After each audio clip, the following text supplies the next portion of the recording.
Hello, dear friends. Max here. Welcome back again to another chapter of this podcast series. Today is going to be a relatively long one and an episode jam-packed with information. Some of it you might know. I doubt you know all of this stuff because this goes very, very deep. But anyway, try to sit down, relax, take your favorite beverage and some popcorn. Me, myself, I'm sitting here sipping pine needle tea, which is very rich of vitamin C and keeps me healthy. You should do the same. The chapter today is called 13.5, How the Movie Plays Out. We go to the usual housekeeping items here. I know it's boring, but it has to be done. This is the Amazon page where you can purchase the book. Follow us on YouTube, like and subscribe. Follow us on Rumble, same thing applies. And please also like and subscribe on Brighteon. New thing here, I'm showing you my cryptocurrency wallets. If anybody feels so inclined, please do make a small donation. Everything helps. Thank you very much for that. Let's get into it today.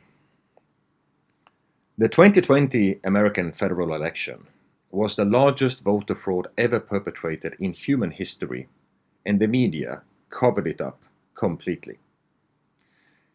Now, did the alliance allow this to happen in order to monitor and track their every move? Well, there's plenty of evidence that this could be the case, but we don't know for certain yet. It could also be that the fraud was so massive that the voters for Trump did not make it all the way. We are meant to believe that Joe Biden managed to get more votes than any president in history, more votes than Obama. And he did this without campaigning and basically sitting in his basement. I will now show you a nice little meme that I have on this. Here it says on the left, Obama got 69 million votes, 873 counties, and you can see the crowds that he was gathering. You see Trump on the right, 74 million votes, more than Obama, 2,497 counties. You see the crowds he gathered.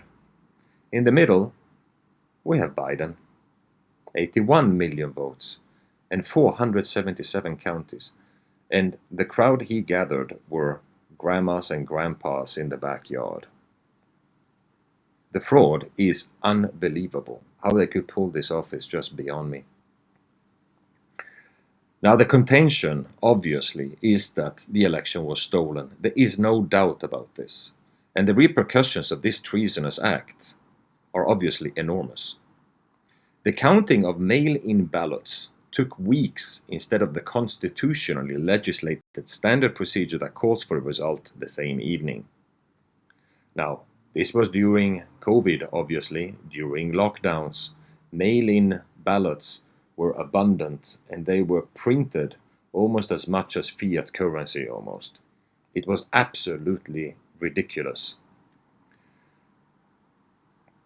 Now, not only did this occur, but there's plenty of evidence of fake ballots dropped off in the middle of the night without any supervision.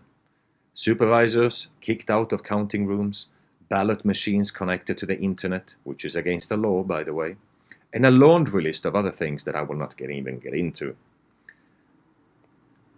The picture here sums very much up what happened, and the people need to hang for this. The fact that they're not dangling yet tells us a lot. It was planned this way, as crazy as that may sound, because stick with me here. This is a hell of a story. Here you see on your screen the state race of Wisconsin, where suddenly thousands and thousands of ballots were dropped off in the middle of the night. And that's where you get this famous meme, the fraud meme it's called. Here you can see Biden and Trump taking a leak, describing exactly the same thing. Hilarious to watch. Now, The graph above, or the graph you see on your screen here, is identical in all the important swing states during the lengthy count. There is a very suspicious spike of late votes for the Democratic Party, and no official investigation was allowed. The fraud was massive and blatant. Now here I will show you what the real count looked like, but this was beaten. Here you can see Trump got 232, Biden got 226. So Trump did win, even though the fraud was massive. But I will show you another screen later that is even more shocking. So hang on for that. We had situations like this on election night. It was absolutely incredible. Here we have what I believe to be CNN. Yes, it is. You have on the top Trump with 56.6%, 1,695,089. 33 seconds later, votes were just taken away. Votes were taken from Trump and given to Biden. Absolutely staggering. 56% against 42.6. This happened on live TV, okay? Not a joke.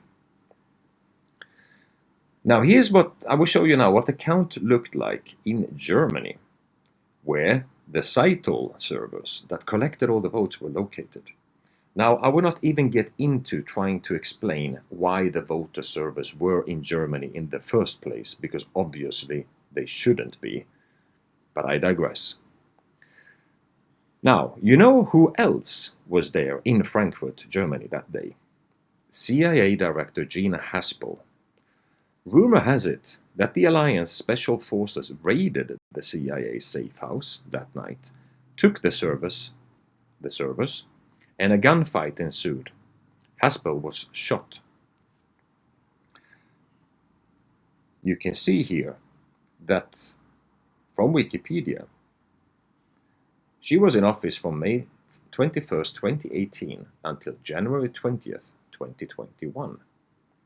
Now, Gina Haspel was never seen again since that night. She was quietly replaced. Now, do I know this to be a true story or not? No, I don't. I don't have any inside info on this. But the fact that she was never seen again after kind of tells you what's going on, right? We have charts like this. Never forget, Pennsylvania sent out 1,823,148 mail-in ballots. They got back 2,589,242 mail-in ballots. If that's not fraud, I don't know what is. All of these cases were never investigated. They never made it to court because all the judges threw out the cases, one after the other. So much can be said about this period of time, and I expect there to be full disclosure of this obscenity one day, hopefully soon, as I'm exhausted to argue this point to death with people.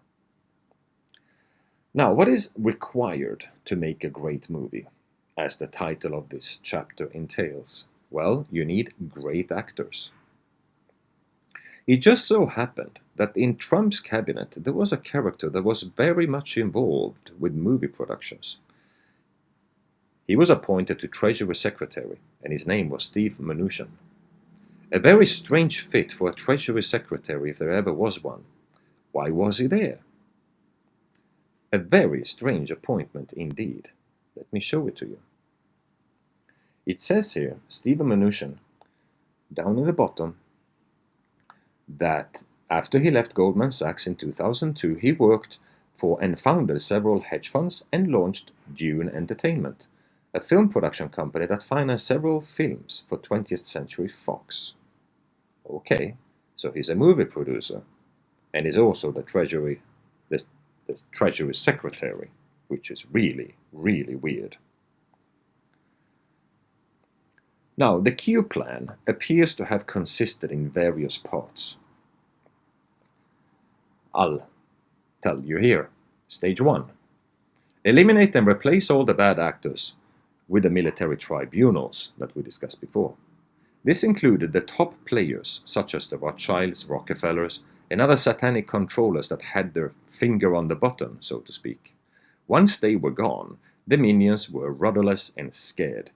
It became even easier to take them out when the threat from above was already dealt with. Stage 2. Replace the wrongdoers with actors, either in a very sophisticated rubber mask or simply CGI technology and green screens. I will show you here how this is done. It is remarkable what the CIA and the movie industry has produced to this effect. So it's absolutely possible to achieve this result. Nobody would ever notice. Stage 3. Let the actors play out the script of the movie step by step until the movie is finished.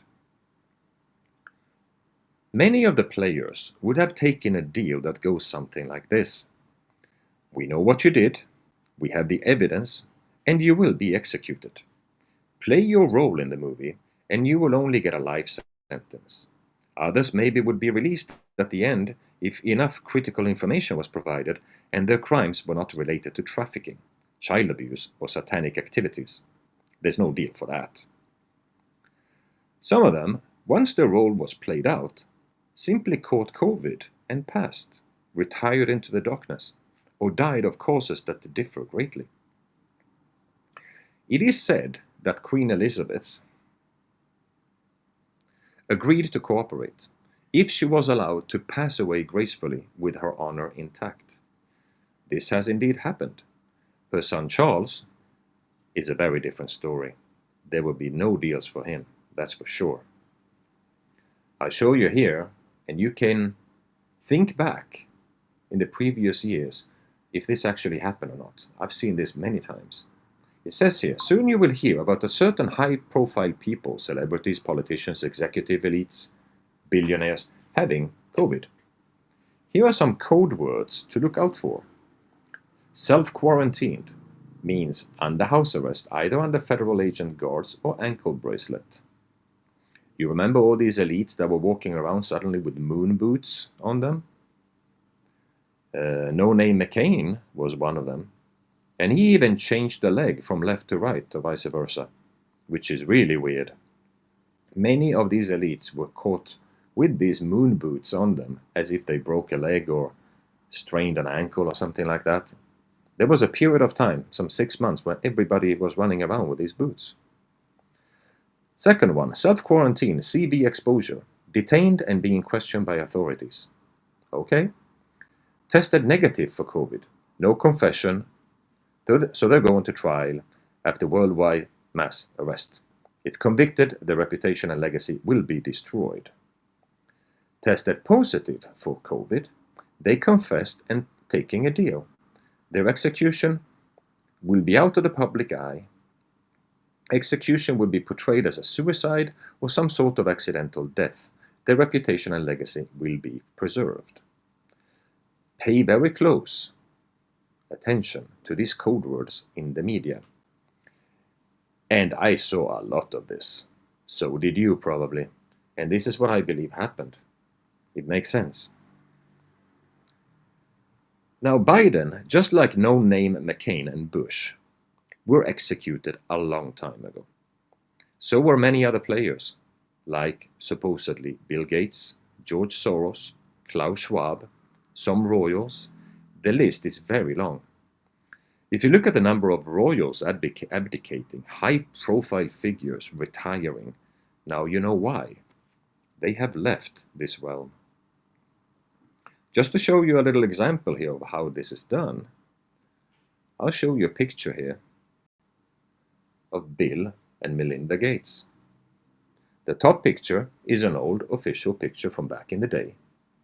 The bottom picture is Bill Gates and Melinda Gates today. Do these look like the same people to you? I don't think so. Let's go even deeper on Melinda in particular. Does she look like this guy? Kevin Kline, the actor? For me, the resemblance is very, very big. I don't know for sure, but Kevin Kline might have taken a deal and he was told, your job is now to play Melinda Gates. A Hollywood trance, basically. Interesting stuff, right? We have pictures like this. Jamie Foxx, very famous actor. I used to like him a lot back in the day. But if you look from the left to the right, these are not the same people. This man has been replaced. We also have some royal drama unfolding all over the world, as you probably know. Here we have King Charles diagnosed with cancer. We have Prince Edward taking a break from royal duties. And not only now taking a break, just the other day, he resigned all his royal titles. Interesting, right? We have Thomas Kingston announcing shocked death of royal family member. I remember that. We have Kate Middleton, also operated with a serious condition. Then it turned out she had cancer too. Prince William pulling out of memorial service due to personal matter. What was that about? Queen Margaret II of Denmark announces surprise abdication. That was a big one. Sarah Ferguson, diagnosed with skin cancer. There you go. The King of Norway rushed to hospital with infection during holiday in Malaysia. Okay. Some serious drama going on there for sure. We have events like this that further proves my point. On the left, just in, Baron Benjamin de Rothschild, 57, banker and chairman of the Edmond de Rothschild holding company, has died of a heart attack. 57 years old. These people with this amount of wealth, they live forever, okay? They don't just die of a heart attack at 57 years old. It doesn't happen. On the right here, we have our red shoe, Pope Benedict, who passed away at 95. Okay, fantastic. We have scenes like this. Here we have on the left, Madonna, rushed to a New York hospital after being found unresponsive. 64 years old, in ICU. This is interesting. Madonna donated $1.1 million to COVID vaccine research and made claims that the vaccine should be mandatory like gun control because it saves lives.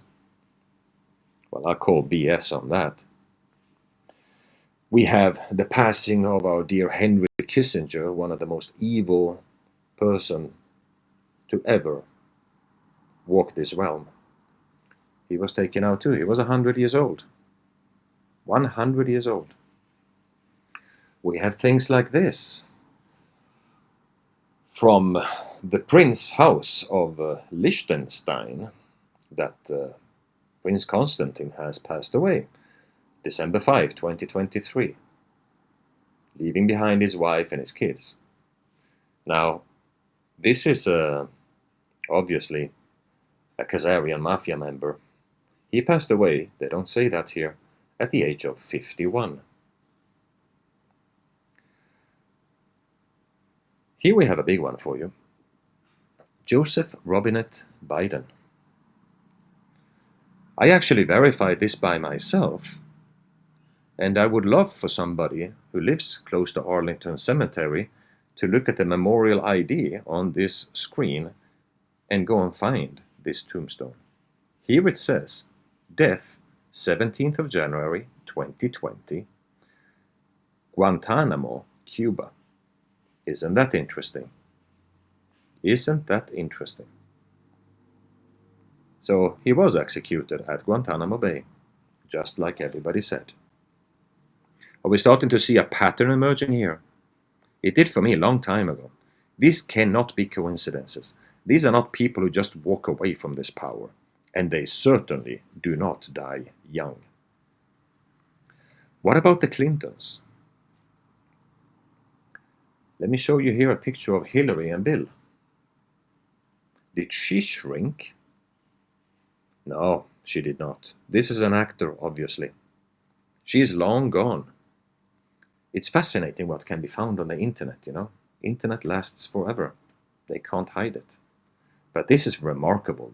I mean, there's nothing you can say. By the way, purple, which she loves to wear, is the favorite color of the Illuminati. We see it all the time. Keep this in mind when you see pictures of celebrities. It's a dead giveaway. For them, purple is a very, very important color. Now let me show you how all of this is done.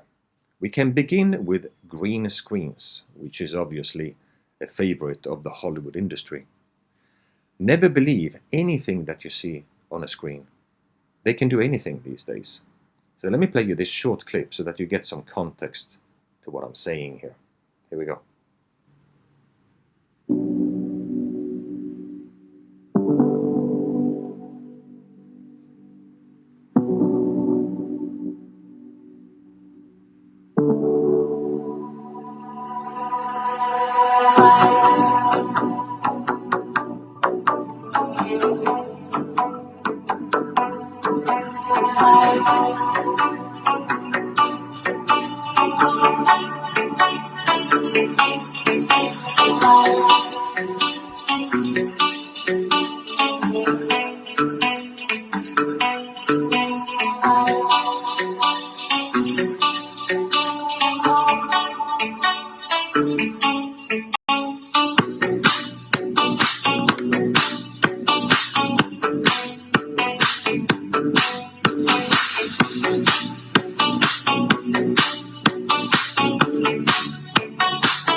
The next one I will show you is the technology of modern masks.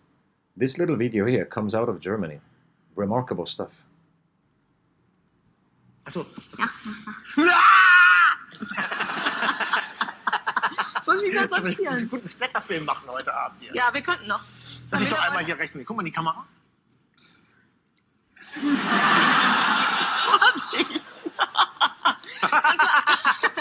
Guck Ist die dann kaputt, die Maske? Ja, guck, jetzt hast du ein Loch reingemacht. Achso, habt ihr mehrere davon hoffentlich? Eins wird immer nur einmal benutzt. Achso, eins wird immer Ja, nur ja. einmal benutzt. Dann könnte man ja theoretisch jetzt alles kaputt machen.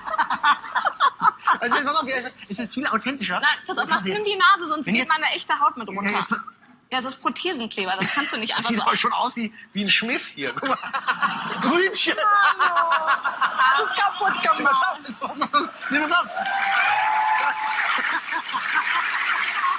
Ich mach wieder gerade, ich hau mich noch wieder dran. Kannst du gar nicht. Die Nase ist auch nicht echt? Nein, Das ist auch da nicht kannst du geil, mal ne? vorsichtig dran Ich habe eine ziehen. super Idee. Du machst jetzt mal so ein bisschen seitlich hier. Ja. So, Jetzt ziehst du daran, aber Ich zieh vorsichtig. Und wenn ich ziehe, kann ja sein, dass einer umschaltet und Ja. jetzt gerade erst reinkommt. Ja. Wenn ich da dran ziehe, schreist du bestialisch. Ja? Okay. Aufhören! Jetzt hast du es kaputt gemacht. Ja. Ach ja, da hast du wieder nicht gemacht.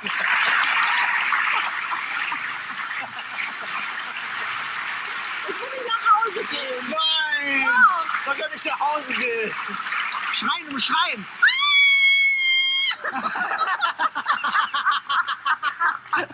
mit Schreien ist das total super. Komm nochmal.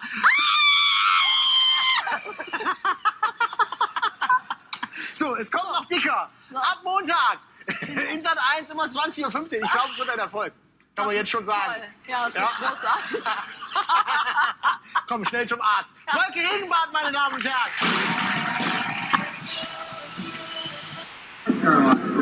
And he was a very conservative guy who was very, very... Oh my gosh, that's a man. African American when he got Holy cow. He always had flight.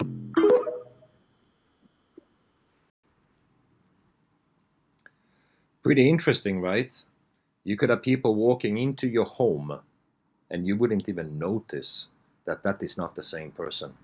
This is how far they've come. Now the next one is from the CIA head of disguise herself. And if they disclosed this, then for sure they have much more advanced technology already that we're not aware of. I would not at all be surprised if they actually have the ability to clone people at this point. These black projects that we have spoken about at length, they don't have a conscience to think of. If the technology exists, they will use it, that's for sure. So let's have a look at this CIA clown explaining how it's done. Fellow Americans, you deserve the truth, and I know you can handle it. My name is Jonna Mendez, and I was chief of disguise at the CIA. One of the things that was going on when I was chief of disguise was an enormous research program into the new advanced disguise system. It was basically the masks that everybody always wondered if we used masks, and this was the beginning.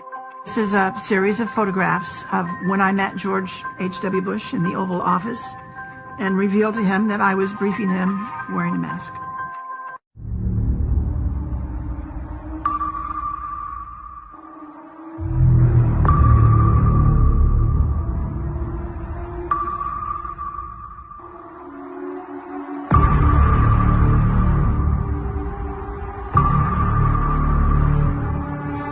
Now, in particular, and regarding this photograph, it is a Getty's image photograph. If you go to the link, you can see the photographer, all those kinds of details, who took it. So what is the anomaly with this particular photograph?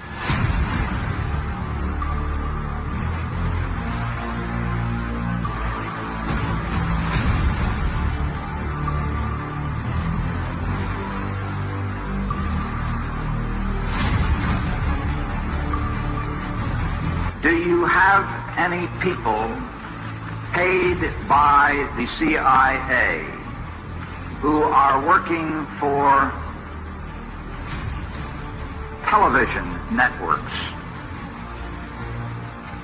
This, I think, gets into the kind of getting into the details, Mr. Chairman, that I'd like to get into in executive session.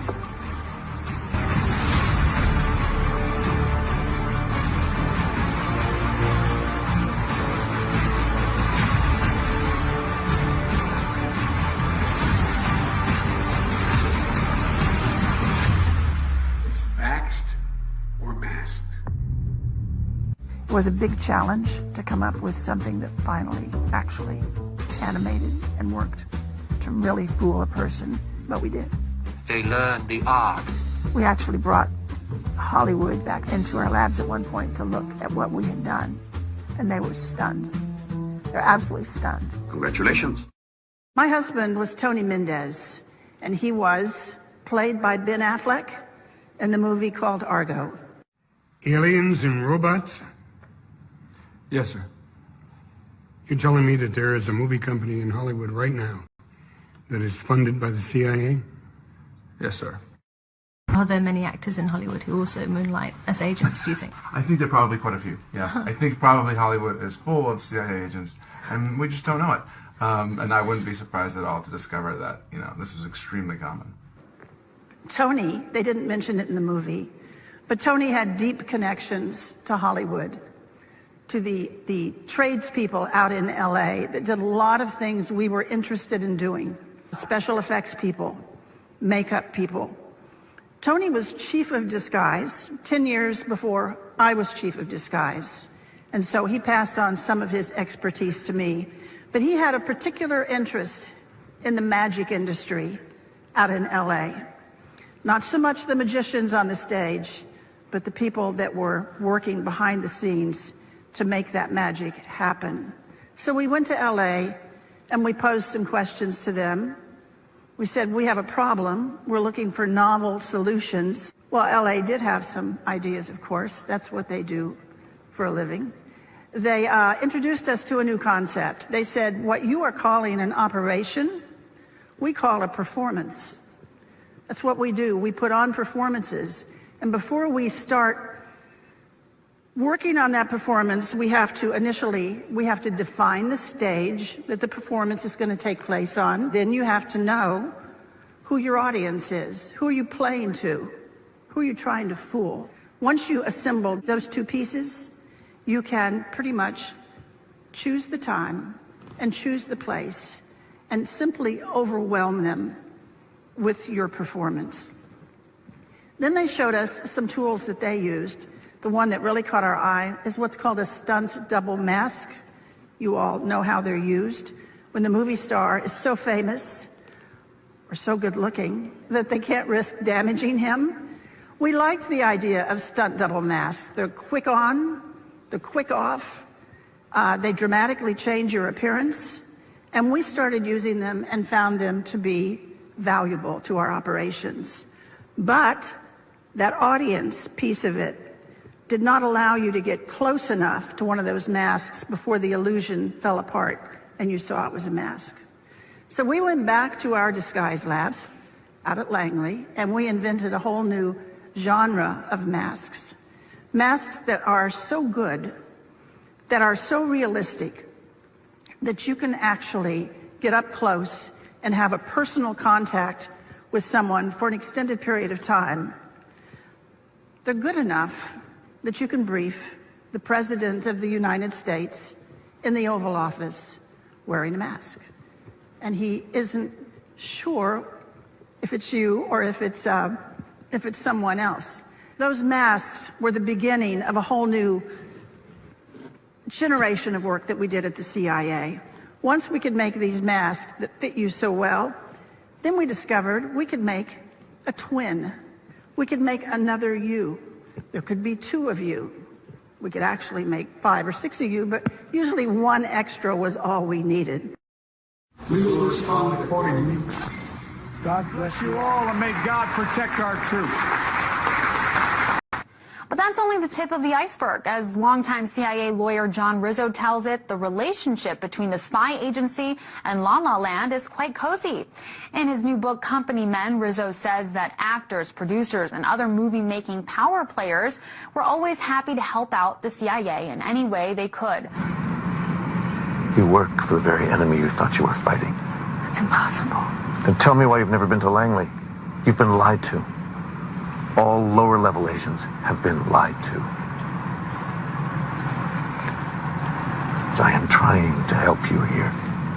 So you're saying I'm working for the enemy? And that you are the enemy? Sydney, this is your last chance. You have to go.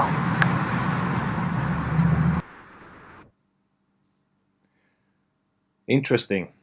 Here I will play you a video that is absolutely shocking of a holographic Pope at the Vatican.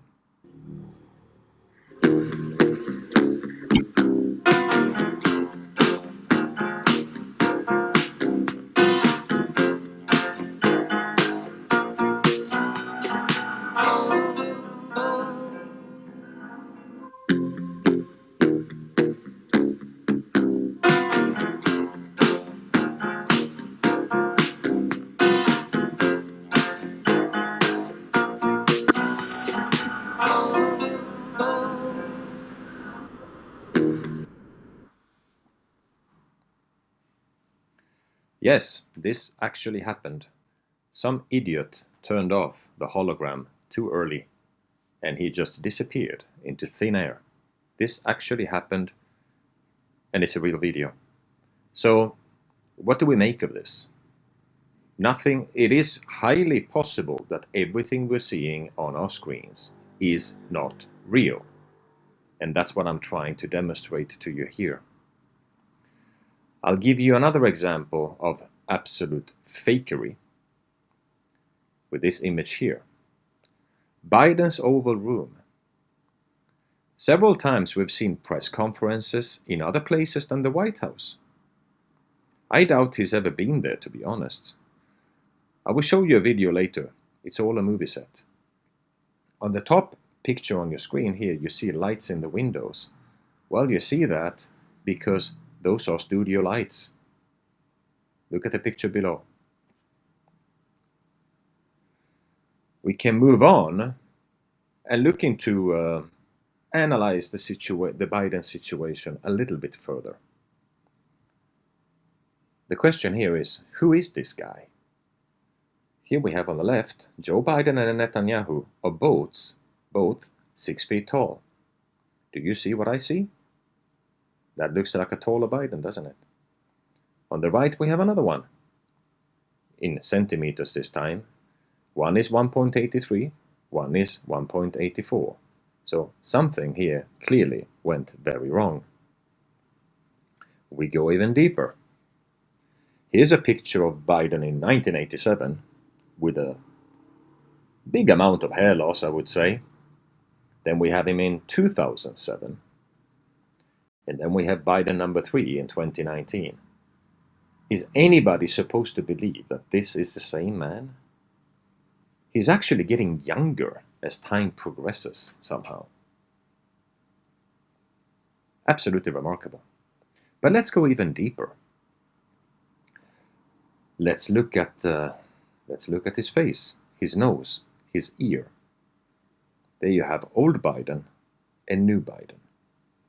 Not the same lips, not the same earlobe. Earlobes don't really change much, do they? This is absolutely staggering. And there's not much more to say about this. I mean, it is obvious that the man playing Biden is an actor. And many people suspect it's actually Jim Carrey, the actor. I would tend to agree. Why not? Why not? Everything is possible.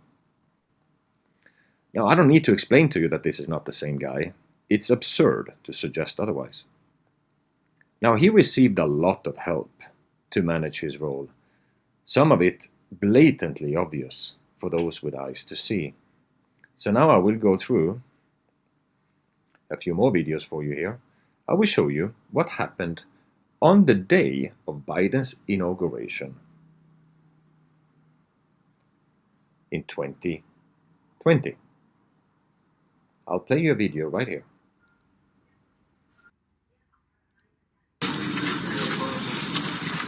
Hey guys, we're here at the inauguration. It's the most bizarre scene you ever saw in your life. There's like 100 people at the Biden inauguration. And it's dystopian. So, there's nobody here. There's like more people up here with the press overlooking the Capitol than there are at the inauguration.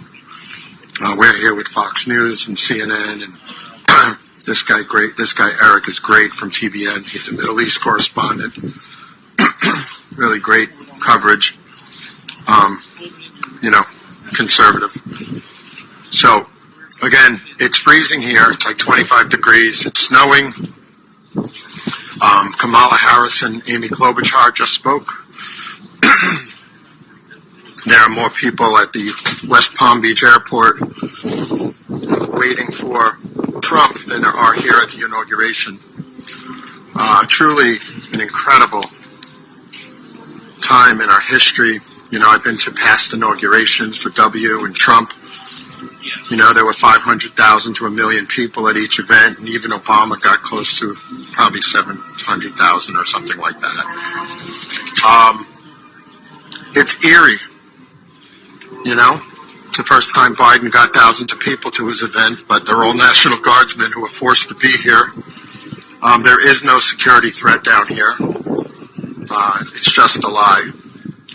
And I think they brought in these 25,000 troops because Biden couldn't get enough people to his inauguration, and it's a cover. It's very sad. I was going to come on here and try to be funny, but I'm actually sad. This place is a ghost town. All of D.C. is a ghost town. Their businesses have been pummeled by these lockdowns and all these problems. And,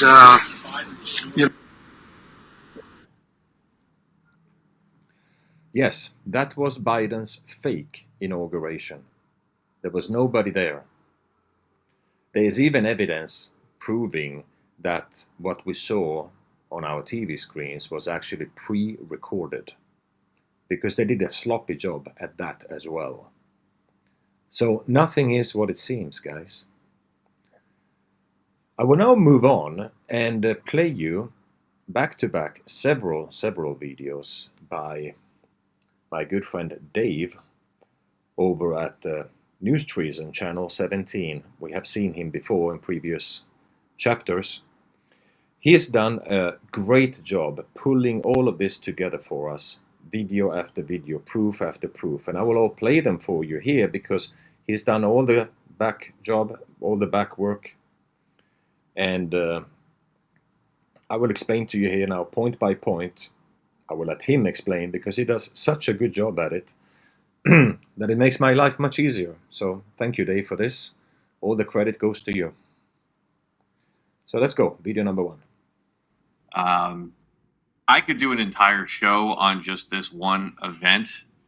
You're going to see something here coming up that is pretty hard to explain away. But besides that, there was a whole number of anomalies. If you remember, Joe Biden was not given the traditional ride on Air Force One into Washington, D.C., and they showed you that, right? That should have been your first clue right there. Once a president is president-elect, he essentially receives the same level of security as the sitting president. And especially when they are brought into D.C., they are brought in the most secure manner possible. So that should have been a clue right there. On top of that, you had nobody allowed in D.C. under the guise of COVID. You had, if you go back and you look at the media coverage, the media was placed across the street on the roof of a building across from the Capitol building. And if you watch all their coverage, it was cloudy in D.C. that day. It was cloudy the entire day. And you'll see when we show this footage, it was perfectly sunny and bright, right? So this entire thing was pre-recorded. On top of that, you had the president being inaugurated, I believe it was at 11:47 a.m. Or I believe it was 11:47 or 11:43, whatever it is. That's a violation of the 20th Amendment. The 20th Amendment states it's done at exactly noon. And again, you know, these are where people, some of the normies, dismiss this stuff and say, well, what's the big deal? It is a big deal. This is a protocol that's been in place for decades, and it's not something that when the most powerful person in the world is inaugurated, that they just decide, yeah, we'll just start early. You know, we'll get out of here quick and we'll start early. It doesn't work that way. So I'm going to show you this video, and I'll comment on it as we run it. So here we go. Okay. So here you go. You have Justice Roberts stepping up to the stage. And of course, you have fake Biden and fake Dr. Jill and his family stepping up. And if you pay close attention, I'm just going to pause it here. You can see the two girls here, the girl in the pink, the girl in the white mask. And of course, you can see this Asian gentleman standing behind. And as everybody is getting ready to start the oath of office. And again, pay attention to the weather. It's perfectly sunny outside. That was not the case that day. So we'll continue.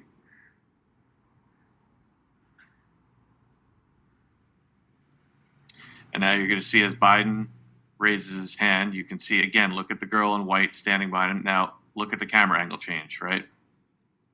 Where did the girls go? Nancy Pelosi appears, right? Now, we're going to cut this back, and you'll see, as he's taking the oath, when they changed camera angles again. Now, again, you can't see my mouse, but if you look to the right of Jill Biden, that is where the girl in the white was standing. That girl was standing right next to Dr. Jill. I believe it was one of the granddaughters, if that's specifically who it was, right? So you can see what they're showing you, and here it is right here. See the girl in the pink mask? She is standing right next to Dr. Jill, yet when they change camera angles, there's not somebody in a pink mask. So you see the pink mask right next to her? Where did the pink mask go? So that alone is proof that this was pre-recorded. The weather was wrong. The timing was wrong. And then, of course, you can see, like any good show is recorded on a regular television network, when they change camera angles, there's a thing called continuity, I believe, where you have to make sure that everybody's in the same place, and they didn't do that here. Now, why? You know, as I've spoken about before, I believe this is done just to show those of us paying attention that it was pre-recorded, and most people wouldn't notice it, because why would you? Why would you expect the inauguration to be recorded? But this is the editing that shows you that this was pre-recorded. Okay, and you see they come to the right, and again, if you look to the right, there's no girl in a white mask, no girl in a pink mask. They're in, they're out. So now we're going to go to number. So there you go. The next one is light out at the White House every night, 11 p.m. Why? What about security? Here we go. On our list is what we call lights out at the White House. This is another really fun one that, again, I believe the White Hats did on purpose. Beginning right away in 2021 after the fake inauguration, they started shutting off the lights at the White House at exactly 11 p.m. every night. Not just the interior lights, all of the lights, the landscape lighting, the uplighting, the security lighting, everything. Now, you know, I don't think you need to be a rocket scientist to understand that in the world of security,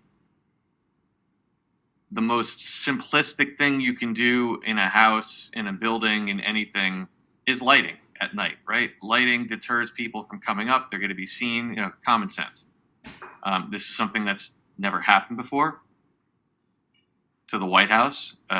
It wasn't happening to any other buildings in DC, and you're going to see that in this video I show you by Richard, citizen journalist. And, you know, ask yourself this question. If you're somebody watching this video for the first time, you don't know me, you don't know what Q is, you don't know what any of this stuff means or what we're talking about, just ask yourself that simple question. Does it make sense to you that the most secured home in the world would have their lights shut off every night for months and months and months on end when the sitting president of the United States of America, the most protected man in the world, is there? Why? What does it mean? How do you explain that? How can you give me a logical answer and say that there is any sensible reason in the world why that would be happening? So I'm going to go ahead and watch and run this video. This is one that I cut together using footage from Richard, citizen journalist, who many of you know is one of the guys that did some of the great on-the-ground work during this period of time. And he shows you, not just for one night, but many nights in a row, how they were shutting the lights off at the White House. He documented it for a long period of time. And these are one of these things that I just challenge you to once again explain to me how and why this is happening. So let's go ahead and run that part of the video now.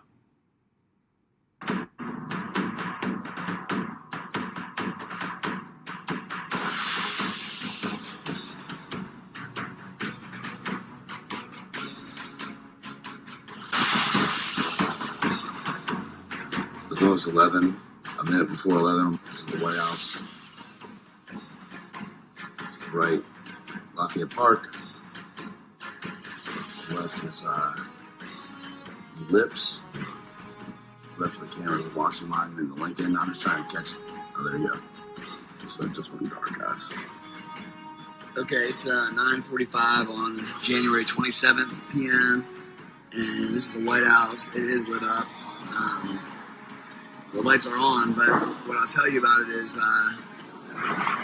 you know, ever since Trump left D.C., the White House, there's just no activity there, hardly anything going. You can see the cars pulling out.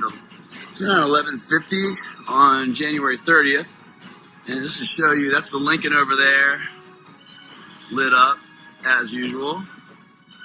And you get the monument here, lit up as usual. And then you get the White House, which is dark. Flag is still up. Good, man. How you doing tonight? Why is the White House dark, man? Yeah, I know that's the story they're telling you to tell. Save power, right. Yeah. Did you guys hear that? The DC police actually told him that it was to save power, right? The most secured man in the world, the President of the United States, they're trying to save pennies on electricity by shutting the lights off. And then, Richard does a great job showing all the other buildings in DC, right? So you're telling me it's more important to keep the power on and the lights on at the Washington Monument than the White House, the command center of the United States of America, right? Let's continue.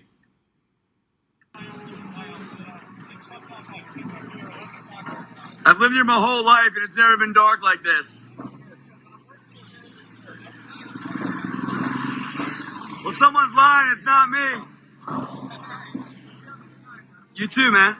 Okay, guys, it's 6:16 in the morning on Valentine's Day, Sunday, and coming up on the White House here. The streets of D.C. are completely empty here, and so you can see that there's not a whole lot happening here.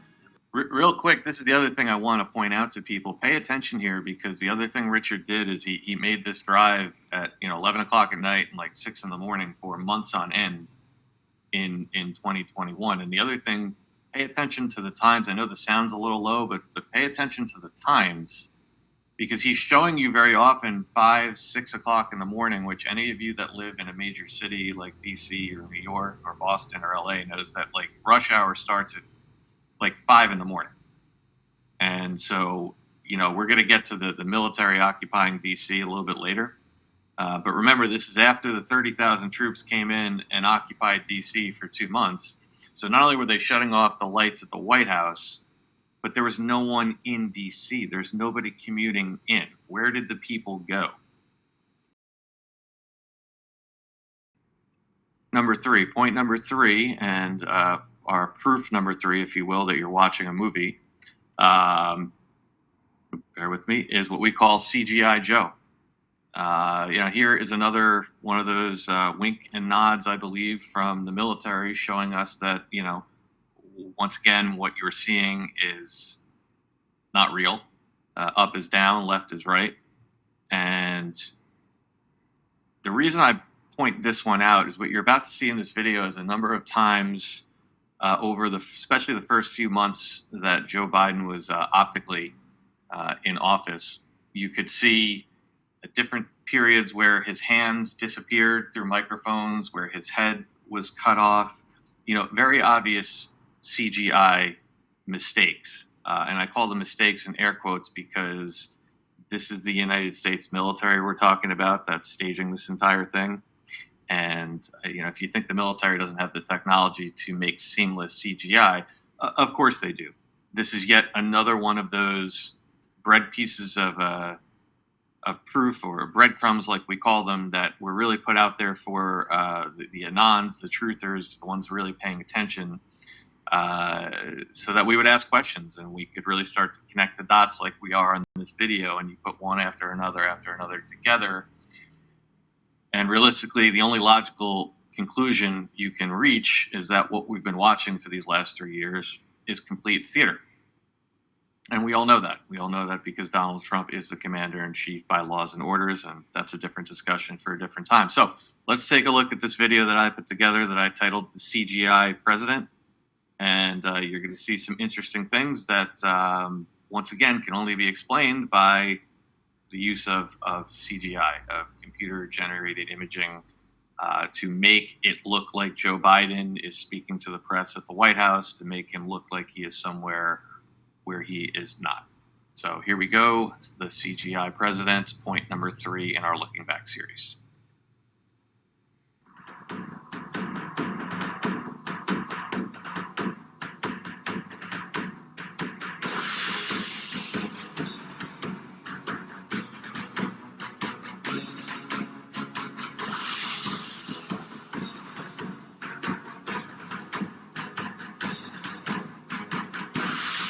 And again, I'm just going to pause it and run it back again. This is, unfortunately, I had some of my videos corrupted, and this one is a little grainy, but if you really look closely at it, it's not that hard to see. Just watch the top of his head. And what happens with green screens is if the color of the person's head, in this case is white, is too similar to the background, which in this case is white on the wall, it will pixelate and it will disappear. So if you watch the top of his head, you're going to see the top of his head just completely disappears as he goes by the white wall. It's pretty obvious if you're paying attention. So let me just back this up a little bit and run this again for you. Come on, man.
So once again, what you're seeing here, you'll notice when he's in front of the brown door, his head appears perfectly normal. And as he walks in front of the white or the cream-colored wall, what happens with CGI is the computer is tricked by the similarity in colors, and you see his head disappear. That's one of the things you look for when you're watching for obvious CGI.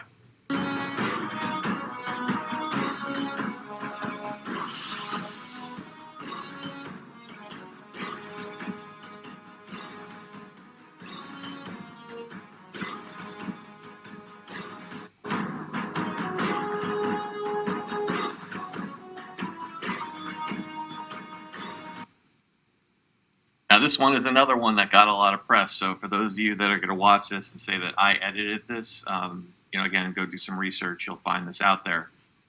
What you're going to see here is Joe Biden's hands go straight through the microphone from the press.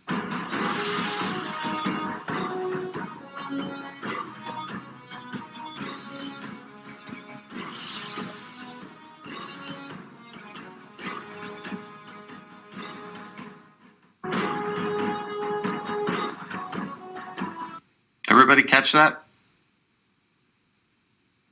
I'll go back again. Watch very closely. You'll see the press has those boom mics that they have, and you'll see his hand is in front, and then it goes behind, and it goes through. And again, what it's showing you is that they stage this as Joe Biden is in one place, and those media boom mics are in another place, and it's obvious CGI. So we'll run this one more time.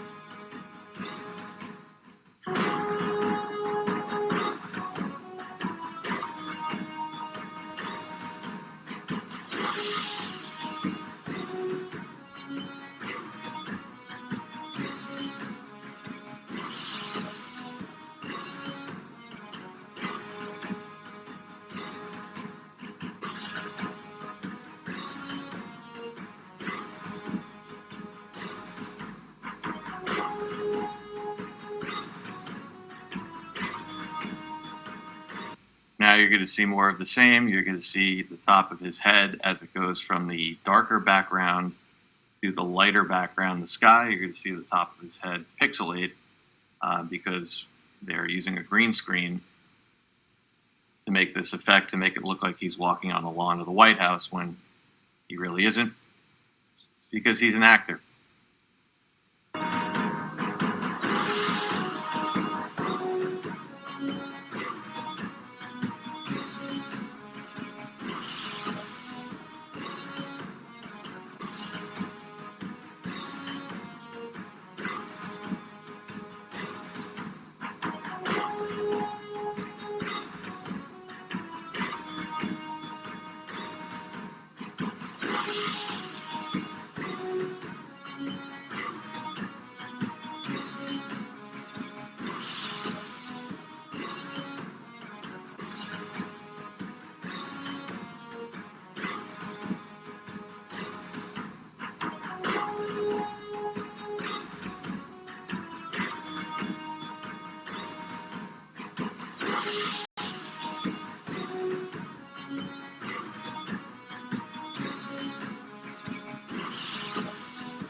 Should be to anybody that has paid attention to the Oval Office. And this is a very, very easy one to go back and research for yourself and see that it's not actually there in real life. Note, ladies and gentlemen, there is not a treehouse outside the Oval Office. And I'm going to pull this up now. They actually did this during one of Biden's Oval Office primetime addresses. And I'll pull this up on the screen, and what you're going to see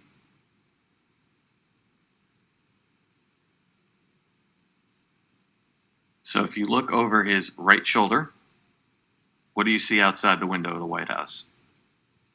Yeah, that's a treehouse. That's a kid's treehouse, and you can see it zoomed in on the right side. And I invite everyone to go online, take a look at other addresses given by fake Biden, addresses given by Trump, Obama, anybody. Ask around, ask people if there's a treehouse outside the Oval Office. There simply isn't. So that's another one that, if you can explain that to me, I give you all the credit in the world. All right, example number 5 of how you're watching.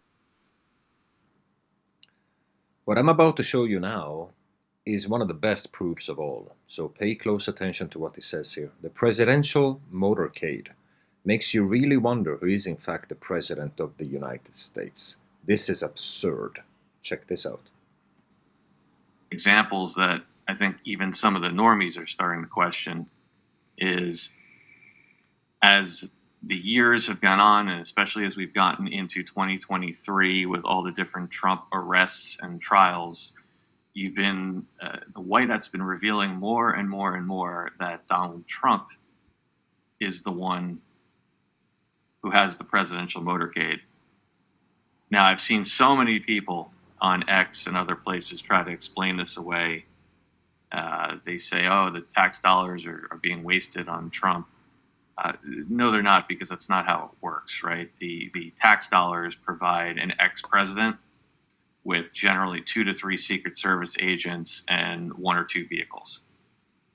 What you see with Donald Trump, and I'm about to show you in this video just one example, are 18, 19-car motorcades with military overwatch via helicopter. You are seeing him go through places, some of the most densely populated places in the country, like New York City, like Atlanta, at primetime rush hour, and you are seeing hundreds and hundreds and hundreds of state trooper and local police vehicles and motorcycles blocking off every single ramp, on-ramp, off-ramp, side street, cross street, driveway, everything. And like I say to people all the time, I challenge you, if you can find another example of a ex-president that has anything even close to this motorcade, then please let me know. I'll be happy to make a video and highlight it and give you credit for it. But to date, no one's been able to do it. And what I'm going to do in this video is I'm also going to show you a compare and contrast between the motorcade that Trump has when he travels and the one that Biden has. Okay, so what we're watching here is Donald Trump. This is from August of 2023, when Donald Trump flew down to Atlanta for his arrest. And this is his motorcade arriving near Newark Liberty International Airport. For those of you that aren't familiar, Newark Airport is one of the 3 New York City area airports. It's only about 5 miles outside of Manhattan. It's in one of the most densely populated areas in the country, really. And you can see on the screen there, it's 4:23 p.m., which is the beginning of rush hour. And you're going to see that not only do they have about an 18-car motorcade, they have all the cross streets closed off. Here you can literally see right in the screen there are troopers or military troops or officials standing in the street with automatic rifles. When do you see that for an ex-president? Why is an ex-president getting this kind of protection? I mean, just look at all the vehicles. Now, this is cutting back to another angle coming out of Bedminster, again, that same day. But just to give you an idea, here is the state trooper, 1 state trooper, 2 state troopers, 3. And then obviously all of the motorcade. And if you look closely at these vehicles, you look at the side windows very closely, you can see these are all bomb-proof and bulletproof vehicles. And as we make the turn here, we're going to see something that only a president gets. I'll repeat that again. Only a president gets that. An ambulance. Only a presidential motorcade. Why? Because the president has a doctor that travels with him everywhere he goes. Air Force One, Marine One, down on the ground, whether he's in this country, out of this country. And not only is there a doctor in that ambulance, but there are vials of the president's blood. Therefore, if there was an accident in the motorcade, they have the blood there to give the transfusion to the president of the United States. That is an active presidential motorcade. Now, keep that ambulance in mind because you're going to see the comparison with Biden in a minute. Now you see him landing in Atlanta. Now take a look at this. Now he's just landed in Georgia. And let's count. Starting counterclockwise from the top right. 1, 2, 3, 4, 5, 6, 7, 8, 9, 10, 11, 12, 13, 14, 15, 16 cars, including, there's that ambulance again in yellow. So not only does he have it in his hometown of Bedminster, New Jersey at his estate there, it is all set up for him when he lands here in Georgia. And now what you're going to see is not only the motorcade, what I want you to pay attention to is not just the motorcade itself, but the protection that the motorcade has. In fact, I actually watched this entire thing live, and I lost count once I got to the point of, somewhere around 75 or 80 different vehicles and different motorcycles in route that were parked on the side. Now look down here on the left. Look at all the motorcycles that are coming out, starting at the bottom of the screen to protect us. 2, 4, 6, 8, 10, 12, 14, 16. In fact, we actually counted this, believe it or not, there were 17 motorcycles that were protecting him. And then you see the entire motorcade coming out, and every street. So now here you have 2 major cities in a span of 2 hours, Newark, New Jersey, and Atlanta, Georgia, and everything is shut down. You can see on the screen, the side streets are closed off. There are people standing in the street. There are state troopers, 1, 2, 3, 4, 5, all over the place. Now again, you'll see him coming through the neighborhood, and here's just another view at the sheer scope and scale of this motorcade. And again, everywhere he goes, there are state troopers, local police standing in the streets, blocking the road. There is your communications van. There is another press van, and of course, here it is, that giveaway, your ambulance with the doctors and the blood for the Commander-in-Chief of the United States. And to me, this one should be, quite frankly, the most obvious proof of all. Look at this. Look at the show of force. Look at the people standing in the street. This is not a motorcade of an ex-president. Okay, now here's where it gets interesting. It was almost around the same time. I don't believe it was the same day, but it was pretty close, that President Biden, or the actor known as President Biden, finally visited Maui and Lahaina after the incident that took place down there. Now let's take a look at his motorcade.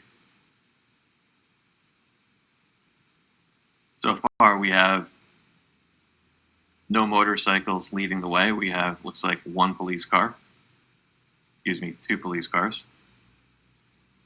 And you have the similar looking SUVs, 5 or 6 of those. Of course, the people here are not too happy to see him. That's why I have the sound off. There was some cursing on this. And now I think you can see, you're going to pan over to the bridge, and you can see the end of the motorcade here, right? Nothing beyond this van, right? There's no other vehicles coming down. There's just that van. And there goes the 2 cars and the press. So what is missing here? What's missing from this motorcade? The ambulance, right?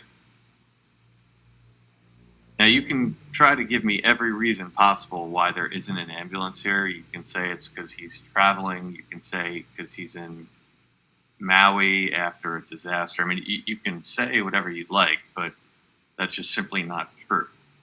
If you think that for any reason that protocol would ever be broken for the President of the United States on something like an ambulance, on something like his doctor and the blood that would keep him alive in the event of a major event, especially going into a disaster zone like Maui after the Lahaina incident, where there is a high probability or a stronger, higher probability that something could happen, and you think they just forgot the ambulance? This is what we call proof. This is proof through omission. This is things that would never, ever, ever in a million years happen if Joe Biden was the sitting president of the United States. This next video I'm about to show you of Biden speaking to fake troops waving flags. Military law and order is something the military takes very seriously. Any of these soldiers not displaying their tags would lead to immediate dismissal. They take this very seriously. So, what we're watching is obviously a movie set. Here we go. Number 6. Biden speaking to fake troops. This is another one of those little nods that I believe the White Hats gave us to show you, or to show us, to show those of us paying attention, that we are watching a movie. Because what you're going to see in this video that I made, and this was from, I believe it was early 2022, is there's ample proof here that this video that we're shown of Biden supposedly speaking to the troops over in Europe is staged. So let's take a look at that.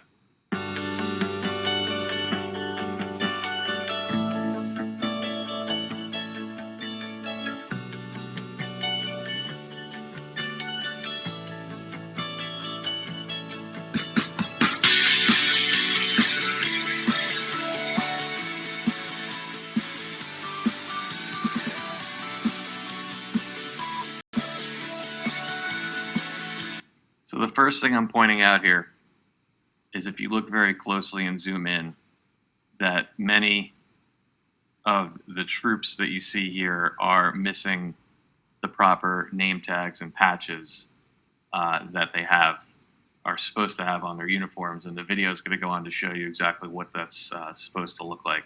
The other thing I want to point out that you'll notice in this video with the fake president here are the little flags that they gave all the troops, which they simply wouldn't do. And you're going to see that protocol in the other videos of Obama and Trump and Bush talking to troops.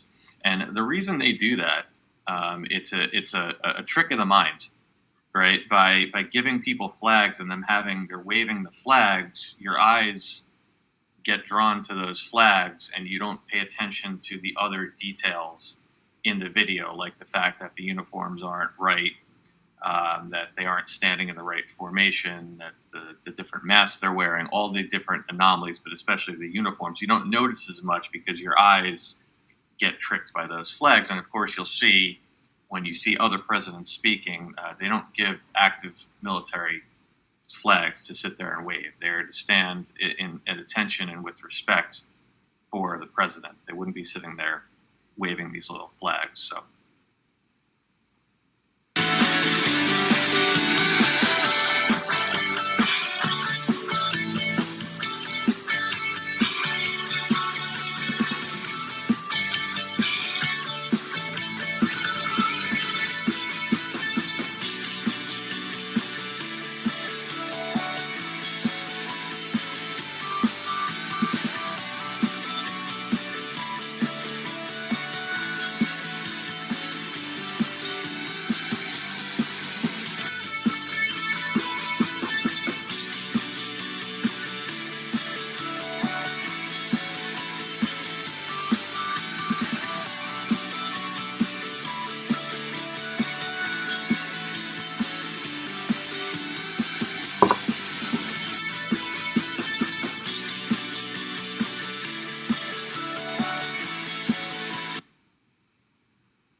Pretty straightforward, right? You can see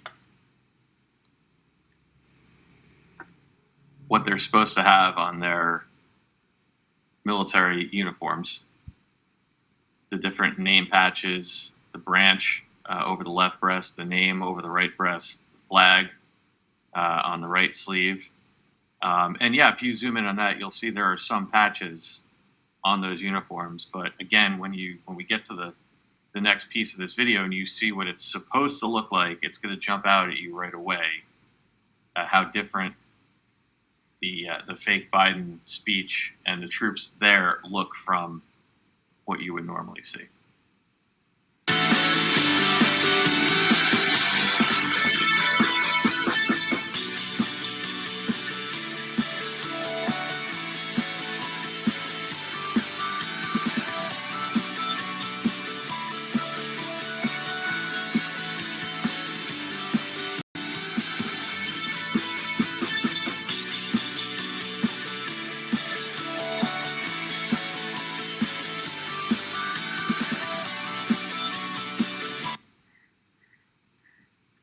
I think that's pretty clear to everybody, but again, just pointing it out, you can see how much more obvious the name tags and the branch identifiers are with a past president like Obama, and obviously you don't have the little flags there, which is really a cartoonish type of thing that's there to distract you from the fake troops that they put behind Biden.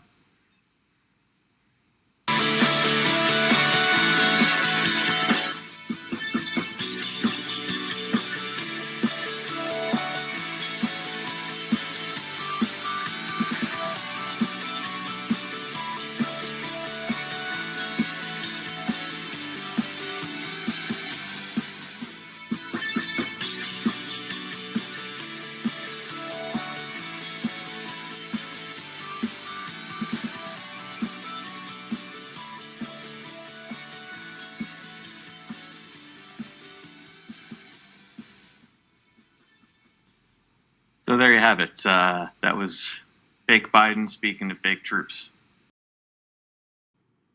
It's a really interesting one. And what I titled this is Trump is POTUS at the White House Visitor Center. So what am I referring to here? When you enter the White House, there is a visitor center which contains different memorabilia. It has a scale model of the White House. It has all sorts of information about the Oval Office, the West Wing, the building itself. And in that building, in that welcome center, is a wall of presidents.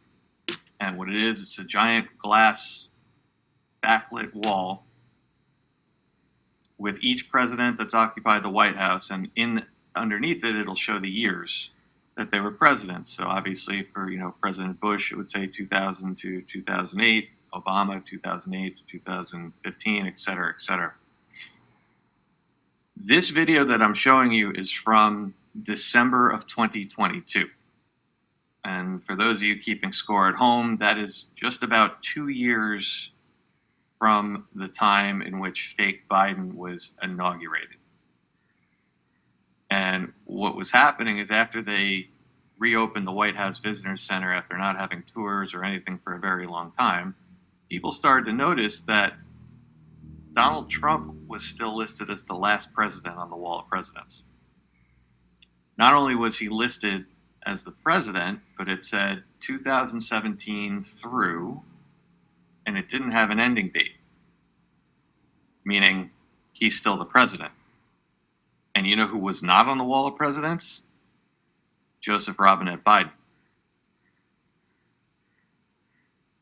And this gentleman, Penguin 6, who does a lot of on-the-ground citizen journalism, went in to show people this. And I was laughing at this video because, he said that he asked them why they hadn't changed it. They just hadn't gotten around to it yet. Guys, this is almost 2 years after the president came into office. And you're telling me the White House Visitor Center didn't change the graphic yet? I mean, it's laughable. This is another one of those things that, please, somebody explain this to me. Somebody explain how an executive branch with a multi-billion-dollar budget couldn't change a graphic. And I even show you in this video, because I used to do trade show work myself, and I know what these little graphics cost. They're hundreds of dollars, not millions. It's just a graphic that goes in behind that glass. It's the easiest thing in the world to change, and to believe that they didn't do it for 2 years, I believe they finally did in 2023 because so many people were noticing. But again, if you really think that they would just leave it like that for 2 years, I mean, come on. So let's go ahead and run that video now. Hey guys, it's a boring Monday. I was interested in this picture that's in here that still shows Trump. Let's see if it's still there. There's the Biden poster.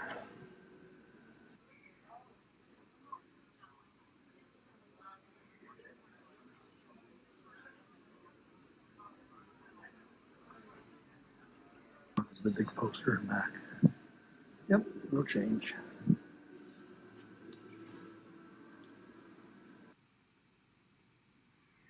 So there it is. The last president showing is Donald J. Trump. And the active years are 2017 through, and it's not finished yet. No Joseph Biden, Robinette Biden Jr. In fact, the only thing they had was a cheap $150 trade show pop-up banner that you could buy as you walk in, and he's not on the wall. But let's just finish this up and listen to what this gentleman says. Now, Emily Miller actually talked to him, and they said they're going to deal with this eventually. They just had no priority.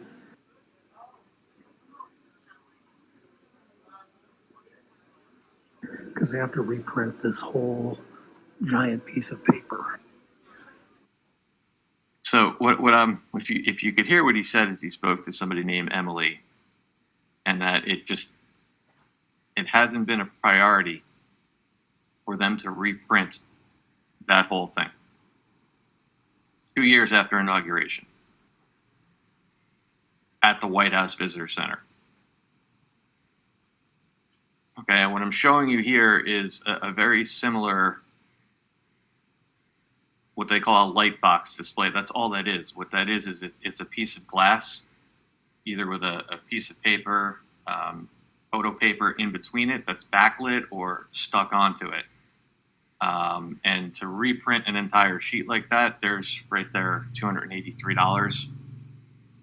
Even if it was $1,000, like, it hasn't been a priority. I mean, it's absolutely laughable. I remind you, this video was taken in December of 2022.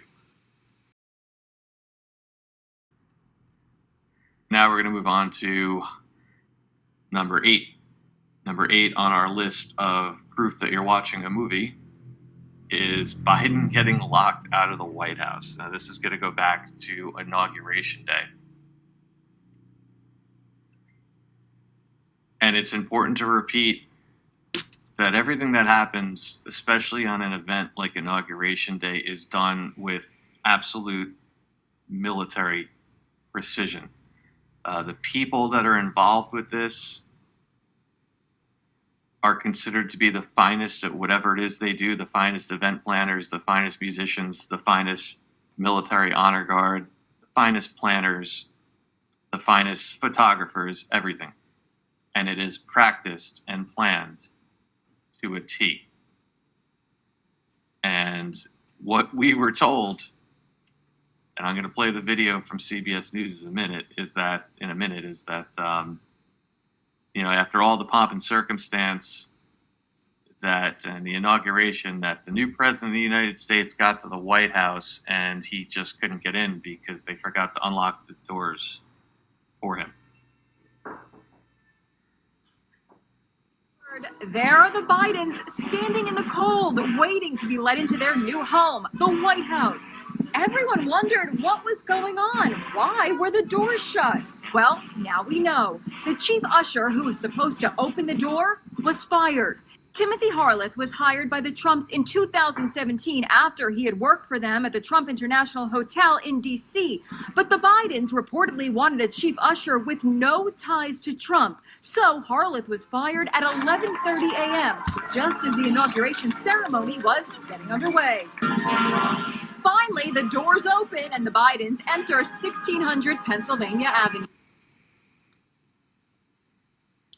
The level of stupidity here is off the charts. I have no other way to say it. They want you to believe that they fired the chief usher that worked for President Trump, which that's believable, but that out of the thousands of people that work at the White House, that there was no one else there to open the door. Guys, have you ever watched Secret Service when the president moves and you see them talking into their sleeve like that? Because they actually have a microphone in their sleeve and an earpiece. And if you ever actually listen to it, they literally, there's a radio network and they are explaining to each other every movement the president makes. They will say, POTUS is stepping out of the car, POTUS is on the steps, POTUS is walking through the door, POTUS is at the gate. Right? It's not humanly possible for this man to get within even in a mile of the White House and there not be somebody there to unlock the door, regardless of who was fired, right? I actually feel like I'm losing brain cells explaining this because I know most of you people watching certainly get this and you're laughing with me. But what I'm really losing brain cells is that the explanation that the fake news gives about this. Now, what do I believe this was? This is just another hat tip, another breadcrumb from the White House. Another way to embarrass this entity, this actor that is playing Joe Biden. And, all of this was just a predecessor to what we've seen over the last 3 years of what was to happen. The falls, the trips, the mishaps, the wandering off the stage, all of it. This was just the beginning of it. So it was just a way of the White Hats to embarrass him. And, while most people were believing, because they believe what the mainstream media said, oh, look at that, he couldn't get in. The rest of us were sitting there saying that's just the most asinine, unbelievable, impossible thing in the world. And it would never, ever happen. And that's why we're making this list, because you could try to explain one of these things away. You cannot explain all 10 of these things away and just say that these are coincidences, because they're not.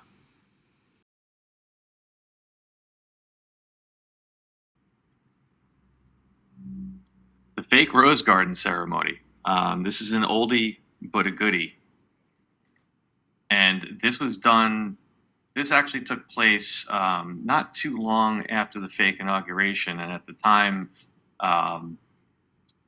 Richard Citizen journalist, who is a DC native, was going around really trying to show people the insanity that was going on in DC, the fact that there was nobody there, the fact that there was governmental buildings shut down.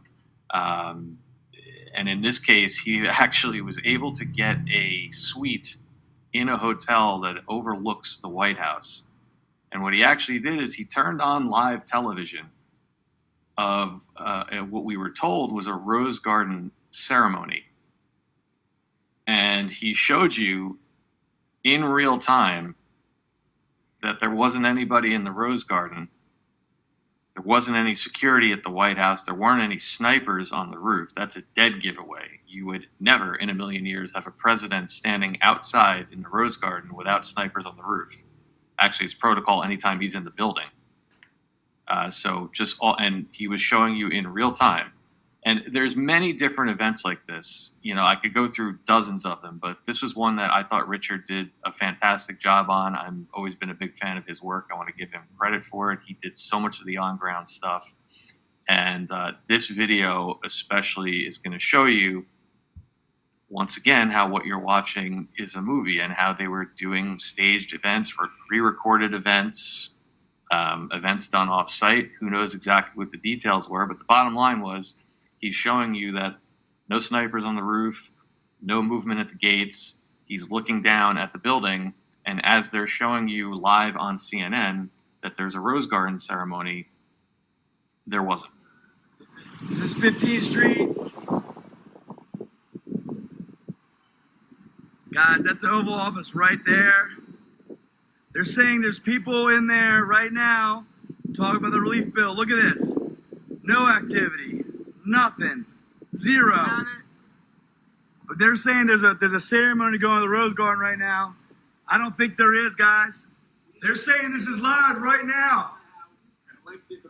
At the Rose Garden, guys. There should be security at the White House. There should be things happening. There should be security. Look at this. There's no security. There's no security, guys. You got landscapers, you got people just hanging. So you tell me, guys, this is the Rose Garden. This is the South Lawn. The Rose Garden is right in that corner. They're saying they're outside there right now. I'm telling you. Lived here my whole life, 40 years, guys. Okay? This is the World War I memorial being built. This is March 12th. It's 12:35, 12:36 p.m., something like that. This is the White House, guys. And you're about to hear him say it, but you can see it right there for yourself, guys. No snipers on the roof. That's a dead giveaway that there's not a president in the White House, period. Let alone out exposed on the lawn in the Rose Garden. But no snipers on the roof, but no additional security at the gates, no vans going in and out. Keep in mind, this is a press conference, so you would have had lots of different transportation coming in and out. And then Richard also points out, you know, a Rose Garden ceremony is being done with a microphone and loudspeakers, and he's literally across the street from it, and there's no sound coming from there. So he really hit on all the details to show you that what you were seeing on television at that point wasn't happening. Guys, no one on the roof. Nothing happening. They're saying right now as I speak, that's the Oval Office right there, guys. That's the Rose Garden right there. You're telling me we can't see any security? We can't see anything? Look at this.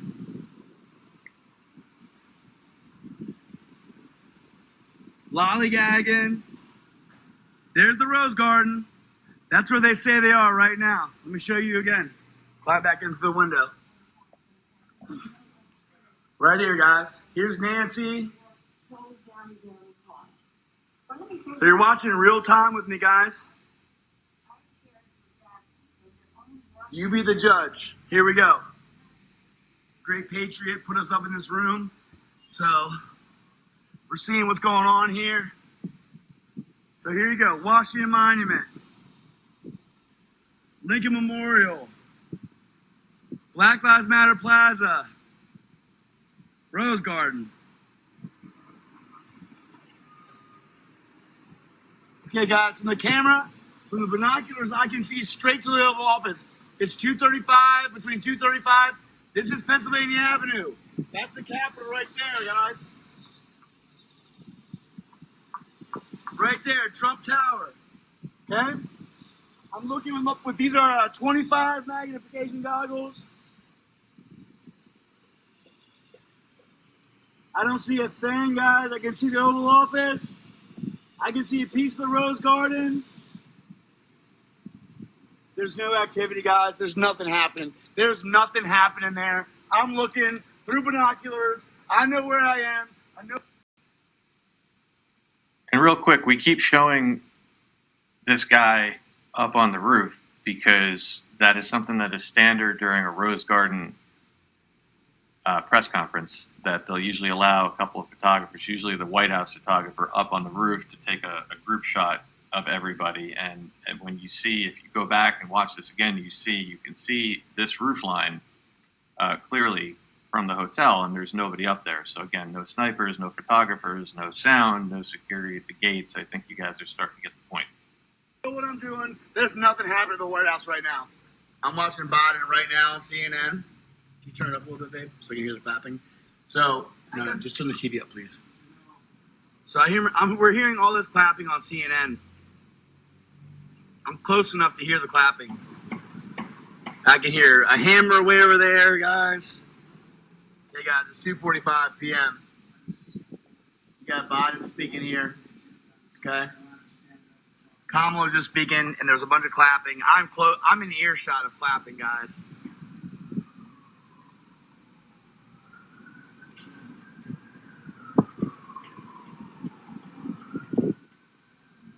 I can hear this guy down here with his hammer.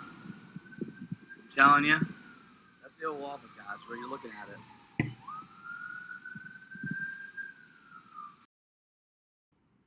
It's a big one. To me, the obvious one, 20,000 troops in D.C. Now, this is a little bit less of a staged event and more of an event that we were told one thing, when in reality something else happened. And this is something I've been screaming about from the day it happened. If you go back and you follow the narrative, what was going on, and I realize a lot of people probably missed this just with all the chaos that went on with January 6th and everything that was going on in January of 2021. But to recap, if you recall, what the actual narrative was in the wake of the January 6th insurrection, I say that in air quotes, that Nancy Pelosi and Mayor Bowser, the mayor of Washington, D.C., that they unilaterally called in 20,000 troops, National Guard troops, from all 50 states to secure the Capitol. They don't have that power. They never have. They never will. Yes, Washington, D.C. itself has a National Guard platoon. And yes, Mayor Bowser is considered the commander-in-chief of that particular platoon in Washington, D.C. But that's not what happened that day. In that day, 20,000 troops, and you can look this up yourself, representing all 50 states, descended on D.C. There is only one man that could have done that, because federalization of National Guard troops across state borders can only be done during war or a national emergency. And at that point, they are brought in as part of the United States Marines. And the only person that can bring 20,000 troops into Occupy D.C. is the President of the United States, which at this point was Donald J. Trump. So I'm here to tell you, for anybody new that hasn't been following this stuff, what you watched, what you witnessed in January of 2021 was the white hat military occupying, securing, and taking over Washington, D.C. You watched a legal military coup of the fraudulent United States government. And it happened right on your own news channels. They just told you a different story. These are incredible times we are living in. And I think what I'm about to finish up with, this last little montage of videos, when the history books are written and when the public finally knows and accepts what actually happened, their heads are going to spin. And quite honestly, guys, when I watch this to this day, even though I know what happened, my head spins to think that I actually watched 20,000 troops occupy the capital of the United States, erect barbed wire fencing, and take over a city. It's the things that we watched in high school, right? It's the things that we watched about Berlin in World War II, or different cities that were taken over and occupied by military forces. Well, that's what we watched on our own soil. They just told us a different story. But if you were paying attention, they gave us lots of clues, and you'll see in the beginning of this clip, the first one, which is the most obvious, is when on Good Morning America, you were told that the troops were coming in for a peaceful transition to military power. Allow me to say how proud I am of the almost 25,000 National Guardsmen who have come in from all 50 states and territories to help support the Secret Service and the police departments with a peaceful transition of military power. With a peaceful transition of military power. Before it's all over, and we got a long road ahead of us, I don't think you can actually clean up Washington, D.C. I don't think you can fix it. It's already fixed. President Trump's going to have to invite all of his contractor buddies. They're going to have to put a fence around D.C., 3 layers deep. You're going to have to pamphlet the city. Anybody that wants out, we got metal detectors, and you're going to get strip searched. You're not getting out with any of the evidence. Anybody that wants to stay, you're an enemy combatant. We're going to flood the city and wash it out. We're going to divert the Potomac. We're going to watch where the water comes out of those slimy holes. I don't care if they're 200 miles away. And then, after we've flushed it clean about 3 times, because we're not taking any chances with any of our guys, then we're going in, we're going door to door, and we're going to clean that place out, and we're not going to occupy it again. We're just going to leave it fenced up as a spectacle to the world of the insanity of these groups that have tried to manipulate us. And we're going back to right thinking, godly thinking, sound thinking. 7 p.m. here on Sunday in Washington, D.C., and it sucks here. You can hear. You hear it? There's no one even here. It's crazy. It's awful here. That's what it looks like in Washington, D.C. Today is Sunday, February 7th, 2022. It's around 7 p.m. It's dead. I hope you guys take a real close look at those images, because to me they're burned in my head at this point. The troops surrounding the Capitol with automatic weapons, the barricades, the razor wire, and remind yourself that this was still during the tail end of the COVID hysteria, and the fact that they didn't allow anybody into DC for the inauguration. So do you see how the logic of putting 20,000 troops in there doesn't make any sense? There wasn't anyone coming to begin with. You could have simply roadblocked 3 or 4 highways in and out of the city and accomplished the same thing. Why were there 20,000 troops? And then why were they there not for the inauguration for a week? They were there for over 2 months. What were they doing for 2 months? Why was the razor wire facing in? Go back and look. The razor wire was facing into the Capitol building so that people couldn't escape. Go look at those images again and just really think about what you were told and then what you saw with your own eyes. And you saw in that video I showed you that that gentleman that was on Good Morning America told you right there that there were 20,000 troops from all 50 states. That can only happen if the National Guard is federalized by the Commander-in-Chief of the United States, which at that point was Donald J. Trump.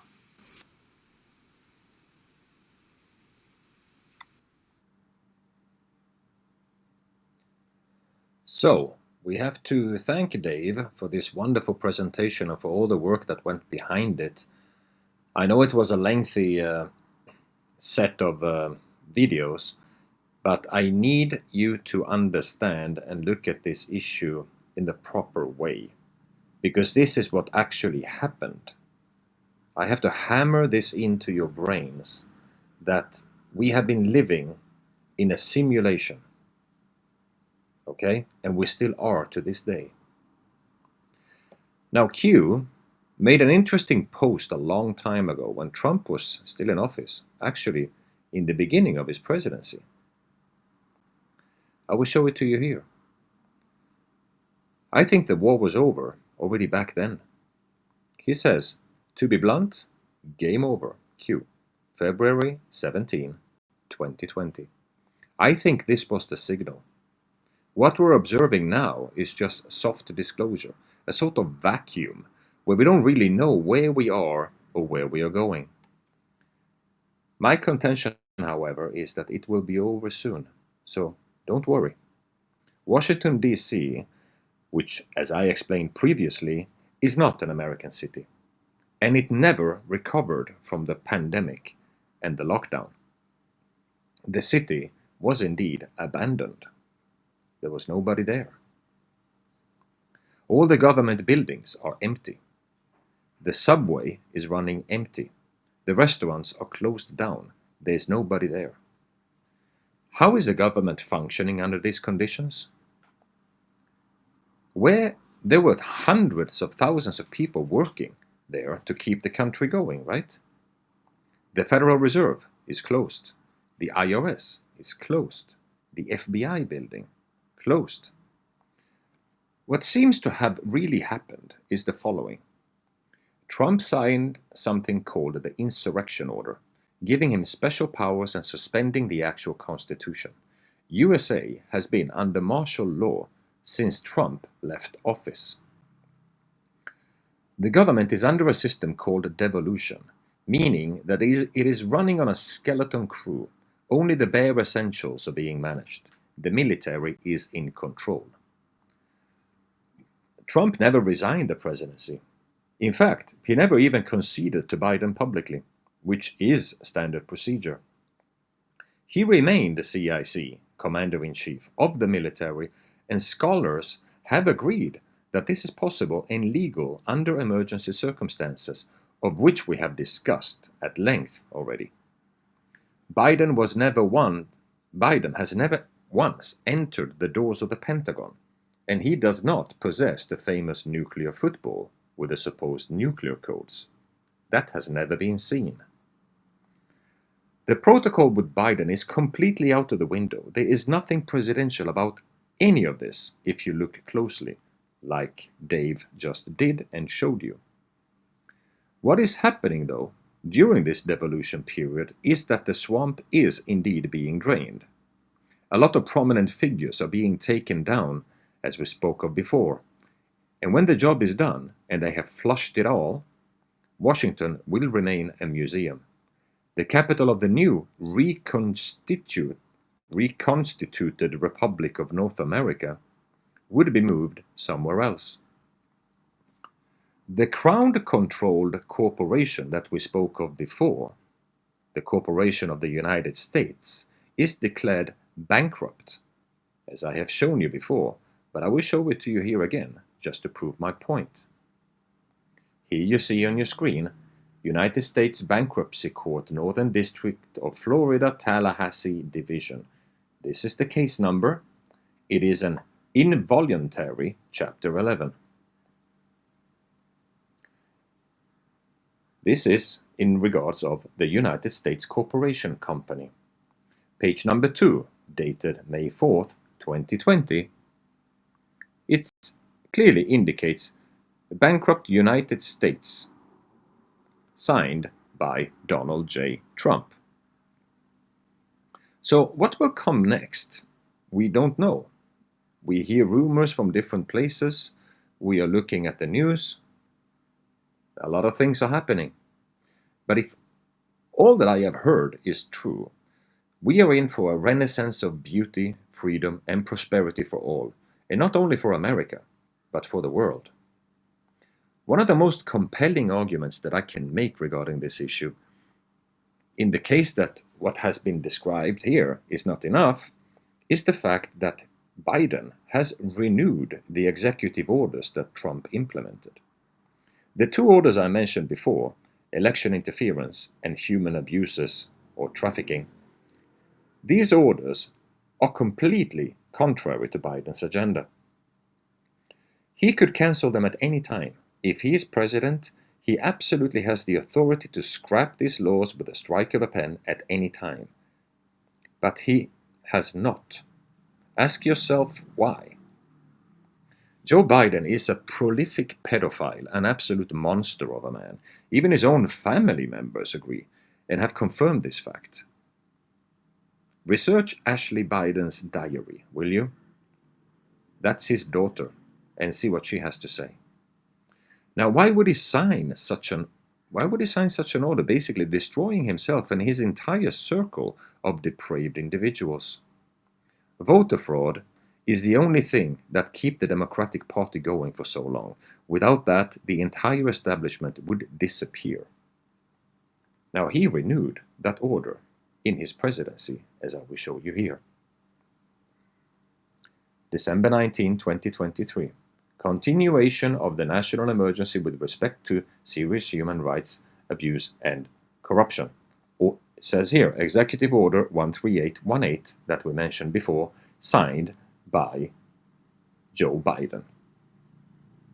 So this law is still in effect, thanks to Joe Biden. Or maybe it was the autopen that we've heard so much about. This, my friends, in my view, is absolute proof of what I am describing to you to be true and accurate. If you're not convinced yet, I don't think I can help you at this point. Now, with this clown in office, the memes basically write themselves. So I will share a few to you here to end this interesting chapter, just to lighten the mood a little bit, because the memes do write themselves with this man. Elect a clown, expect a circus. On the right here we have a meme from the life of Brian, I think, from Monty Python. Bring out your dead. And here we have Camel Toe Harris bringing Biden out. I'm not dead yet. Fantastic stuff. Here we have another one. An evil man will burn his own nation to the ground to rule over the ashes. Here we have Biden with his ice cream. If you look at this picture, he actually does look like Jim Carrey, doesn't he? Here we have another one with President Zelensky. Missed calls 52. He says, my money's still coming, right? I'm scared. Please answer. Yeah, what a fraud. We have the Babylon Bee that has been entertaining us for the last few years and I absolutely adore. It says, alarming study finds that 33% of Americans are dumber than a bag of hammers. Yep, indeed. We have Kim Jong-un over here. You suck. Bring back Orange Man with hot wife. I have to agree on that one too. Here we have Victoria Nuland, the orchestrator and organizer of the Ukraine war. Says Putin must go. He answers, who must go? Victoria Nuland announces resignation as Biden's Undersecretary of State. Unfortunately, she's still breathing, and as long as she does, we will not be out of trouble. Time magazine here, beautiful little post. We have this one here. Re-electing Biden is like the Titanic backing up to hit the iceberg again. I want reparations from every moron that voted for Biden. And here we have Biden's conditions for debating Donald Trump. Fantastic, isn't it? We end with this little beauty. with our friend Alex Jones from InfoWars, which we know is a pretty hot-headed character. We have an NPR article here saying Epstein's sex trafficking was aided by JP Morgan. A US Virgin Islands lawsuit says. AP, Associated Press, says Biden arrives in US Virgin Islands to relax between holidays.